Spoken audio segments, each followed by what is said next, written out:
Olá! Hoje eu quero conversar um pouco sobre as dificuldades que a gente tem na vida. Eu estava recentemente em Londres e andando muito de metrô, né, usando muito o metrô de Londres, e eu comecei a reparar o mapa do metrô de Londres. Não sei se alguém já viu o mapa do metrô de Londres, vou colocar aqui para vocês terem uma noção do que é o mapa do metrô de Londres. É uma infinidade de linhas, de cruzamentos, de interseções. É uma confusão.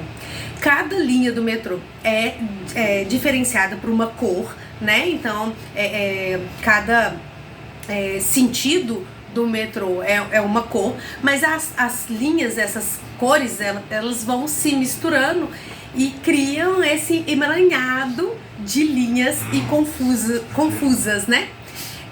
E andando no metrô, a primeira impressão que a gente tem é que a gente vai se perder, porque realmente é muito difícil de entender. Então, quando você pega um mapa grande e você quer entender aquilo, parece impossível, beira o impossível.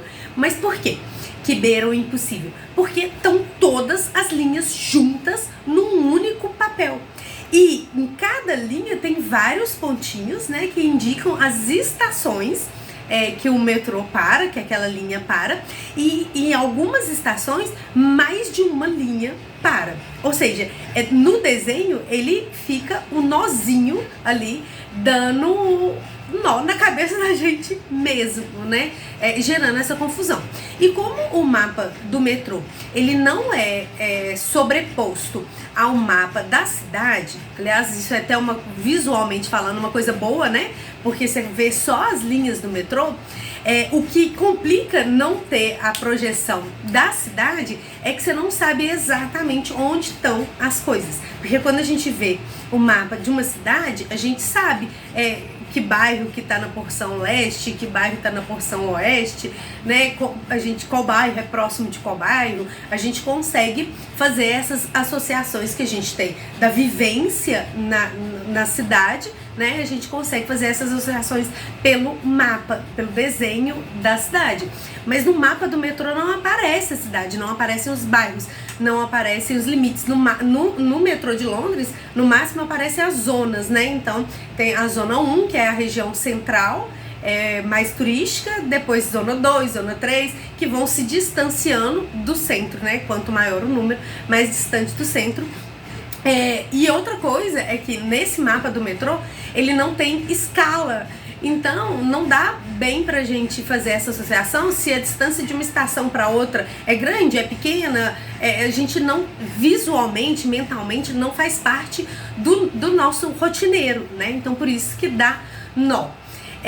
Mas, quando a gente sabe onde a gente está, em qual estação a gente está e para qual estação a gente quer ir, a gente consegue achar no mapa a estação em que a gente está.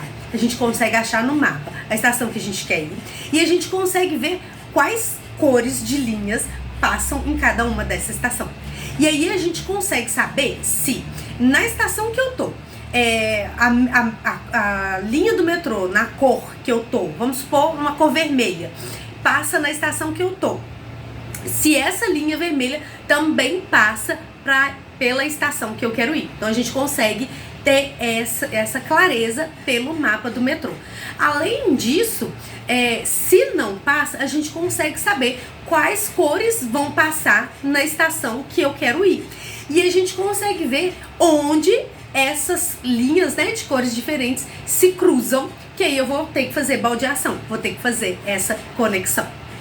Nisso tudo, de estudar o mapa do metrô, de circular pelo metrô e de ver essa diferença do que é um mapa de metrô para um mapa de cidade, eu comecei a pensar na vida da gente, né? A vida da gente, ela é bem complexa mesmo, cheia de camadas, né? Cheia de nuances que vão ser particulares para cada pessoa.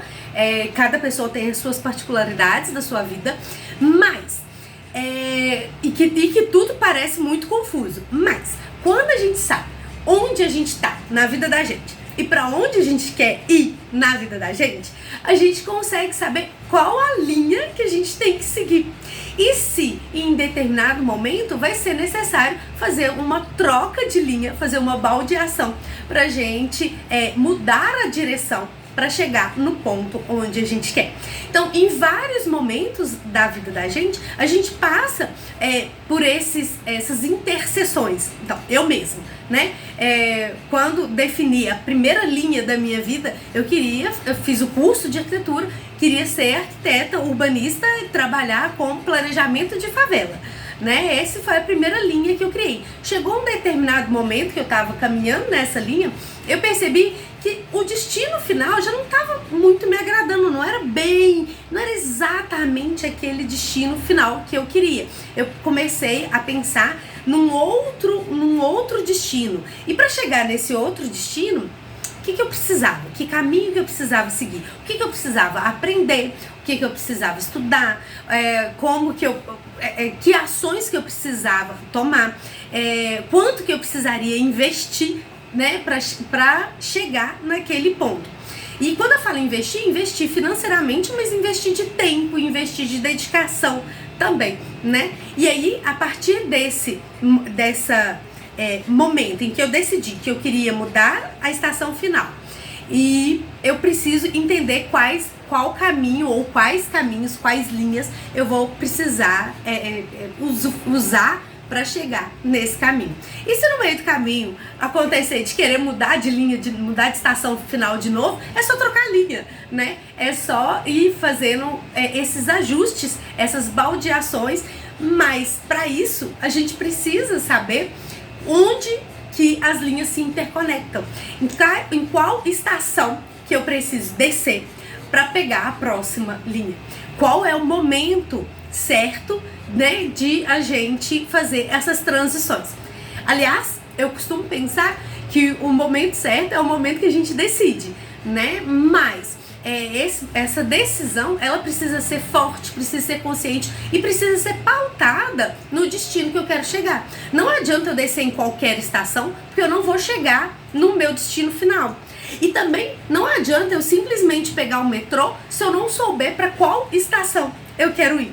Legal isso, né? De a gente ficar pensando como que o planejamento urbano, como que o sistema de transporte de uma cidade pode nos trazer tanta clareza e tanto autoconhecimento, tantas associações para o nosso dia a dia, para a nossa vida e para uma construção mais leve e mais tranquila.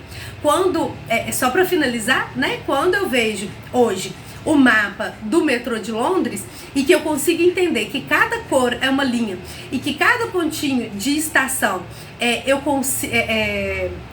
cada pontinho de estação significa um lugar, eu consigo ter mais tranquilidade de olhar aquele mapa todo e entender o que eu tenho que fazer, para onde eu tenho que ir. A paciência, a calma de olhar, que não é muito parte do meu ser, mas ela é necessária para que eu consiga saber o caminho a seguir. Eu espero que esse vídeo tenha ajudado vocês a entenderem, né, esses caminhos, essas transições, esses percalços, esses percorreres da vida, pra gente chegar nos destinos que nos esperam, né, nos destinos que vão nos fazer felizes.